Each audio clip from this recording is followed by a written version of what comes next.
Assalamualaikum, halo semuanya, selamat datang. Beneran deh, saya senang banget kalian bisa gabung hari ini. Karena jujur aja, kita bakal ngobrolin sesuatu yang kayaknya relate banget sama kehidupan kita sehari-hari. Kita bakal ngebahas apa sih yang sebenarnya bikin rumah tangga modern tuh rasanya nggak tenang. Kadang kan kita ngerasa kayak ada yang ganjal, ada yang kurang, tapi nggak tahu pasti apa. Nah, yuk kita bedah bareng-bareng akar masalahnya di sini.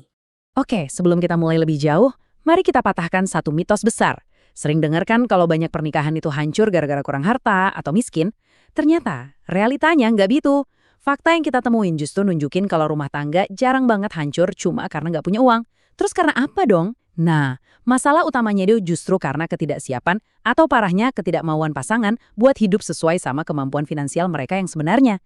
Ini benar-benar ngerubah cara pandang kita banget kan? Bagian 1.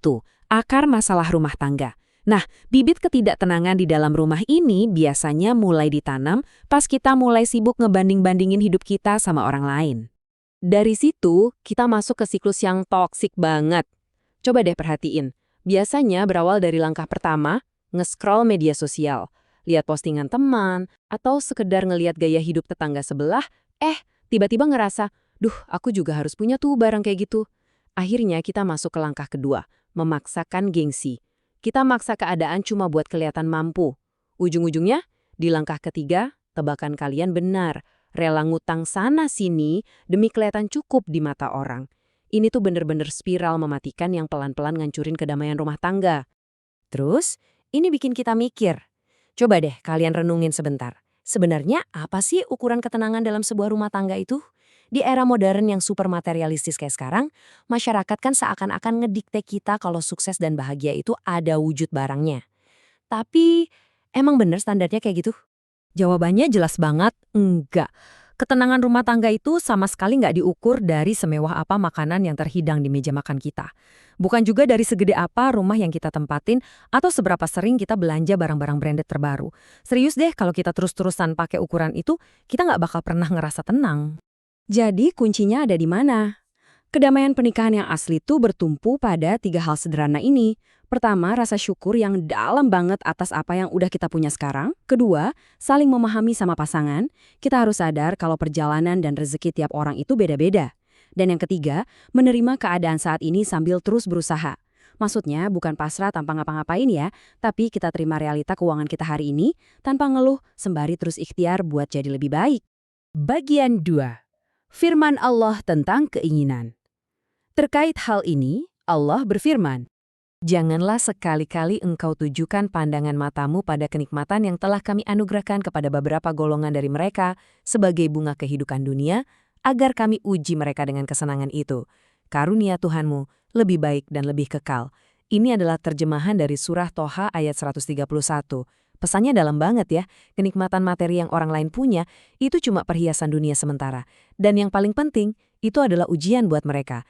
Kita diingetin lagi nih, kalau rezeki atau karunia dari Tuhan kita, itu udah pasti jauh lebih baik dan tentunya lebih abadi. Dari ayat barusan, kita dapat satu kesimpulan yang ngena banget. Ternyata masalah terbesar kita tuh seringkali bukan karena rezekinya yang kurang, tapi susahnya kita ngendaliin keinginan mata yang suka ngeliat ke atas dan hati yang gak henti-hentinya pengen lebih. Bawaannya pengen beli ini itu, pengen punya semuanya, padahal kemampuan kita belum nyampe sana. Nah, ketidakmampuan ngendaliin diri inilah akar kegelisahan yang sebenarnya. Bagian 3.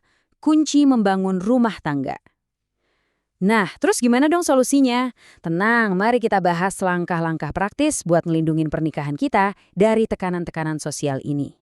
Coba deh perhatiin 4 kunci utama ini buat belajar hidup sesuai kemampuan. Pertama, kalau dompet lagi tipis atau kondisi lagi sempit, ya hadapi masalah itu bareng-bareng. Kedua, di saat-saat susah gitu, jadilah pasangan yang saling menguatkan, bukannya malah nuntut atau nyalahin satu sama lain. Ketiga, perbanyak doa dan introspeksi diri biar hati tetap tenang. Dan yang keempat, ini penting banget sih.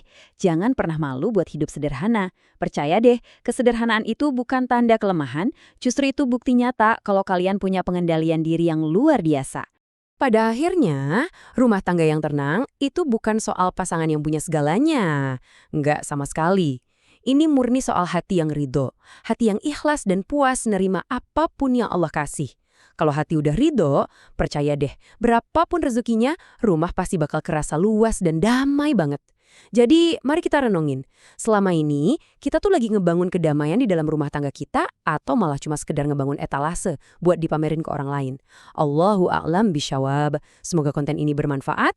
Jangan lupa sebarkan kebaikannya dengan tombol share dan dukung kami dengan like dan subscribe.